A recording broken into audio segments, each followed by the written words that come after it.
As a passionate fan of the Kung Fu Panda franchise, I needed an excuse to discuss some of my favorite animated movies. So with the release of a fourth Kung Fu Panda movie, I now have that excuse. But instead of making a review of a somewhat mediocre film, let's just rank all four movies, so I can share my thoughts on every film, through all the good and bad. Let us begin.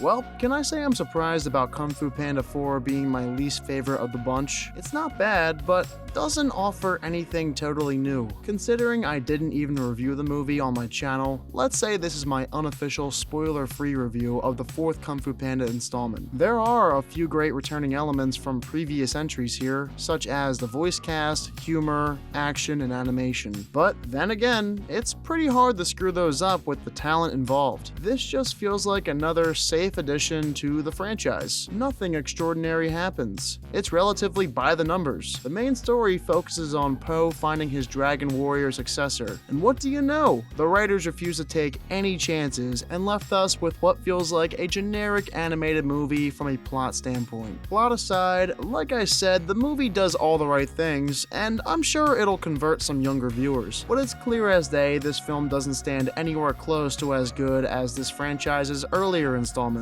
which I find pretty disappointing.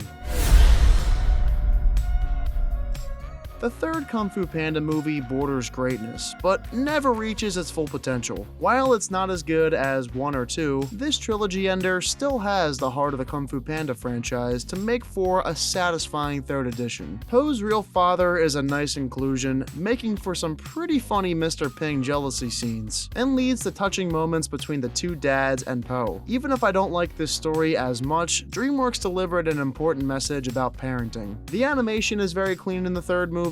Po gets a chance to grow more as the Dragon Warrior. I'm also happy they didn't go down the lazy Po's dad is evil route. Po does find out his dad has been lying about knowing Chi, but it makes sense why he would do this, and luckily the two form a stronger bond. So there's plenty to like this time around. It doesn't have the great storytelling the first two movies have. The villain Kai is kind of weak too, but nonetheless, it's a pretty good movie despite playing it safe.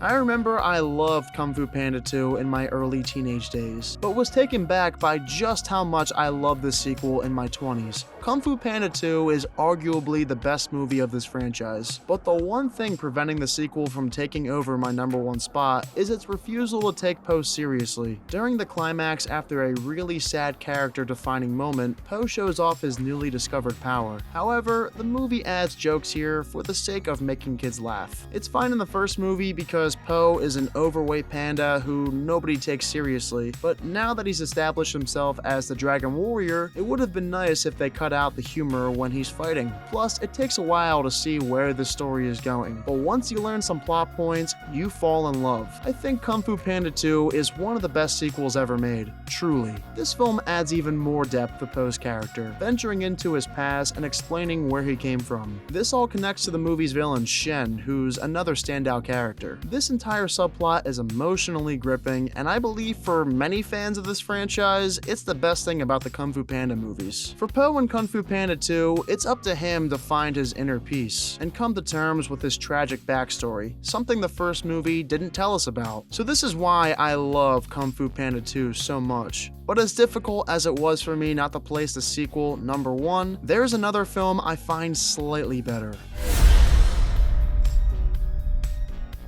And of course at #1, I'm going with 2008's Kung Fu Panda. This movie has everything that I want out of an animated action film. For coming out in 2008, the visuals remain stunning. I can't praise the animation enough in Kung Fu Panda, as one of DreamWorks' best looking movies to date. Everything from the masterfully crafted action scenes to the gorgeous landscapes, this film looks amazing. I also like Kung Fu Panda's story. We see Po grow from an unskilled, disliked buffoon to an extremely talented, highly respected warrior warrior. The movie has great themes about believing in oneself and not judging a book by its cover. Tai Lun is an excellent villain too. His dark backstory breaks me every time, and Ian McShane kills it from the voice booth. He goes down as an all-time great movie villain who's severely overlooked and underrated in cinema, just like Shen in the sequel. It helps a lot too that Kung Fu Panda offers loads of comic relief, most of which lands from a variety of characters, but keep in mind, Kung Fu Panda never falls into its silliness. Even with a lot of humor for kids, this film is very mature. In my first rewatch of the original movie in years last spring, I was surprised how Kung Fu Panda works as a film for children and adults. And when you have all of these elements combined into one movie, it's an easy choice as my #1 pick of the franchise. So that's my ranking and overall thoughts of the Kung Fu Panda franchise. But I'm curious how all of you would rank the movies. So let me know your ranking of Kung Fu Panda 1 through 4 down below in the comment section. And tell me your thoughts on Kung Fu Panda 4 while you're at it. Anyway, as always, thank you all so much for watching this video, and I will see you next time.